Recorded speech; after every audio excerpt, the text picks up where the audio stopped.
Um convite ao louvor. Olá, gente querida, que a graça, a paz, o amor e as misericórdias do nosso Senhor estejam sobre você, sobre todos nós no dia de hoje. Eu espero que vocês estejam bem. E antes de darmos início ao estudo de Salmos de número 95, quero aqui pedir para você entrar nos canais do YouTube, do Spotify, nas plataformas digitais de forma geral de Lagoinha Castelo, para que você verifique lá os horários dos estudos bíblicos, das reuniões de culto, o horário da escola dominical e outras informações de GC, de horário de vigília, você vai encontrar lá nesses canais digitais da nossa igreja. E tudo isso para que você participe, esteja junto conosco em constante aprendizado. Lá também você vai encontrar todos esses estudos bíblicos que estão sendo gravados, deixados para você diariamente. Então compartilhe esse link desses estudos e ouça-os diariamente e aprenda a ler a Bíblia todos os dias e sempre, porque ela é alimento para as nossas vidas, para as nossas almas. Nós precisamos de ler a palavra de Deus. Querido, o Salmo de número 95 é um convite ao louvor e também um convite a ouvir. Nós vamos ler aqui, são apenas 11 versículos, que diz o seguinte: Vinde, cantemos ao Senhor com alegria, cantemos com júbilo a rocha da nossa salvação. Apresentemo-nos diante dele com ações de graças e o celebremos com cânticos de louvor, porque o Senhor é o Deus soberano, o grande rei acima de todos os deuses. As profundezas da terra estão nas suas mãos e os altos dos montes lhe pertencem. Seu é o mar, pois ele o fez, e suas mãos formaram a terra seca. Ó, vinde, adoremos e prostremo-nos, ajoelhemos diante do Senhor que nos criou, porque Ele é o nosso Deus, e nós somos o povo que Ele pastoreia, o rebanho que Ele conduz. Se hoje ouvirdes sua voz, não endureçais o coração como em Meribá, como no dia de Massá no deserto, quando vossos pais me tentaram, pondo-me à prova, ainda que tivessem visto minhas obras. Durante 40 anos indignei-me contra aquela geração e disse: é um povo de coração obstinado, não anda nos meus caminhos. Por isso jurei na minha ira, eles não entrarão no meu descanso. Querido, este salmo é uma convocação ao povo de Deus que o conhece como rocha da salvação, tanto para cantar louvores quanto para ouvir a palavra de Deus também. Pelo menos desde o século IV depois de Cristo, ele é entoado em muitas igrejas no início do culto público. Nós temos um exemplo, né, da cartilha devocional do rei Henrique VIII, que este Salmo 95 é chamado de um cântico que instiga o louvor a Deus. E que comovente convocação, né, meus irmãos? Nos versículos 1, 2 e 6 aqui deste Salmo, existem 7 exortações à adoração, uma após a outra. E nós vamos ver aqui todas essas exaltações. Neste salmo recebemos incentivos e convites para adorar a Deus. Não ouvimos apenas o repetitivo vamos, mas também o adendo, pois o Senhor está lá, dando-nos uma razão para o nosso louvor. Só depois de entendermos quem é o Senhor, somos movidos interiormente a adorá-lo. Afinal, quem é o Senhor? Quem é esse Deus?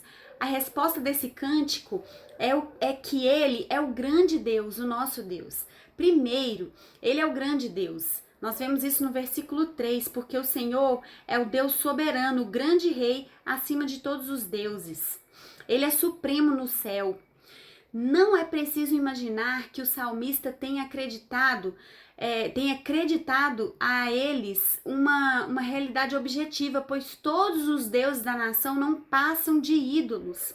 Deus também é supremo na terra. Todas as dimensões estão incluídas a fim de mostrar que nada está além do domínio de Deus. As profundezas da terra, os cumes dos montes e as amplas extensões de mar e da terra são dele. Está nas suas mãos, porque as suas mãos formaram todos eles. As mãos que criaram o universo no princípio de tudo ainda sustentam o universo hoje. Deus é quem controla a ordem natural, porque Ele é o criador dela. Nós vemos isso no versículo 6. Ó, vinde, adoremos e prostremos, ajoelhemos diante do Deus que nos criou. O Senhor criou todas as coisas. Segundo, o Senhor é o nosso Deus. O versículo 7 vai dizer, porque Ele é o nosso Deus e nós somos o povo que Ele pastoreia, o rebanho que Ele conduz. Se hoje ouvires a sua voz, não endureçais o vosso coração. Então, o Senhor é o nosso Deus. Estando muito acima de nós, devido à sua grandeza, ainda assim Ele está perto de todos nós, por sua bondade. A majestade de Deus tem o tempero da misericórdia e sua glória, o tempero da graça. Deus fez o mundo? Sim. Ele fez Israel também. Ele é o Senhor, o nosso Criador. O Criador de todas as coisas, é o Redentor do seu povo especial. Ele também é o nosso pastor, chamando-nos de povo do seu pastoreio. O Salmo de número 95 deixa claro que nosso estado de ânimo mudará na adoração de acordo com o aspecto de Deus que estiver ocupando a nossa atenção. Nos versículos 1 e 2, o convite é para que celebremos com júbilo o Senhor e entremos em sua presença com ações de graça, pois o Senhor é o grande Deus. Por causa de sua grandeza na criação, podemos muito bem gritar de júbilo, ou seja, aclamá-lo com cânticos de louvor. Mas no versículo 6, o convite é para que ajoelhemos diante do Senhor. Por quê? Porque Ele é o nosso Deus. Versículo 6, ó vinde, adoremos e prostremos, ajoelhemos diante do Senhor que nos criou. E no 7, porque Ele é o nosso Deus. Esse grande Deus condescendeu em ser o nosso Deus, tornando-se nosso pastor e chamando-nos de suas ovelhas.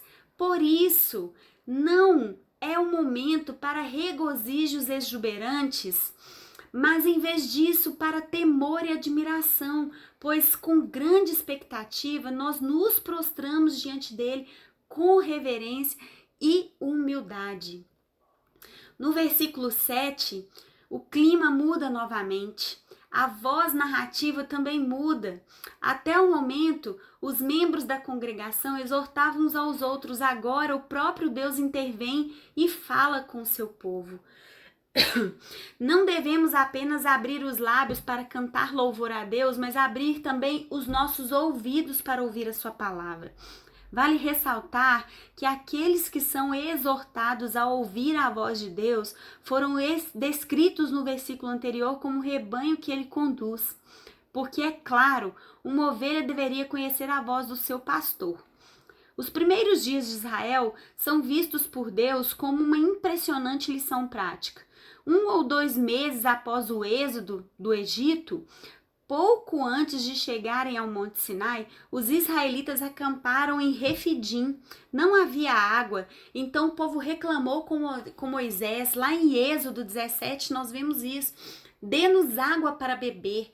Por que você nos tirou do Egito? Foi para matar de sede a nós, aos nossos filhos e os nossos rebanhos? Moisés então orou ao Senhor e, seguindo a instrução divina, bateu na rocha com a vara divina e a água jorrou. Moisés então deu a esse lugar 2 nomes de Massá, que significa teste ou tentação, e Meribá, que significa contenda ou provocação. 40 anos depois, uma crise semelhante ocorreu em Cádiz. A água foi mais uma vez milagrosamente dada aos israelitas quando se queixaram a Moisés. Esse lugar passou a ser conhecido como Meribá Cádiz, para distingui-lo de Meribá em Refidim. Essa segunda história também nós vemos lá em Números 20, no versículo 1 ao 13. O povo israelita havia tentado seu Deus pondo-o à prova. Embora tivesse visto as obras de Deus, o povo não teve fé. O povo tentou a Deus, no versículo 9 diz, quando vossos pais me tentaram, pondo-me à prova, ainda que tivessem visto minhas obras. O Senhor está dizendo aqui no Salmo 95. Deus havia resgatado de maneira maravilhosa da escravidão no Egito. Mais tarde, o Senhor estabeleceu sua aliança com esse povo e deu-lhe sua revelação especial e sustentou-os no deserto. No entanto, lá estavam de novo os israelitas se rebelando contra ele e duvidando de seu amor e de sua bondade. Não é de se admirar que nós leiamos aqui no versículo 10, durante 40 anos fiquei irado contra aquela geração. Deus também os descreveu como um povo de coração ingrato. Vamos lá no versículo 10, durante 40 anos indignei-me contra aquela geração e disse, é um povo de coração obstinado, não anda nos meus caminhos. A peregrinação no deserto foi o equivalente externo que havia no coração errante deles. O pecado, a incredulidade e a rebelião de Israel foram tão grandes que despertaram um sentimento de repulsa no coração e na mente de Deus.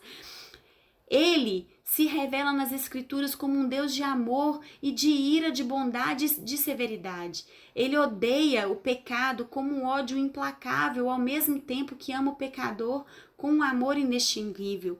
Ontem, no Salmo de número 94, nós vimos um Deus que repreende por amor, né? E lá em Hebreus, nós vemos uma mensagem urgente para os cristãos de hoje. Hebreus, a carta aos Hebreus faz desses versículos essa urgente mensagem para os cristãos. Assim como diz o Espírito Santo, hoje, se vocês ouvirem a sua voz, não endureçam o coração como na rebelião durante o tempo da provação no deserto. Hebreus 3, versículo 7, versículo 8, diz isso. Queridos, então, no Salmo de número 95, traz pra gente esse convite de louvar a Deus pelo que Ele é, esse Deus grande, tremendo, soberano, maravilhoso, e também a ouvi-lo, porque Ele nos ama, se entregou por nós, nos repreende, como nós vimos ontem, tudo isso por amor. Que tenhamos um coração grato e nos acheguemos atendendo esse convite de cantar e louvar ao nosso Deus. Que o Senhor te abençoe e até o nosso próximo estudo.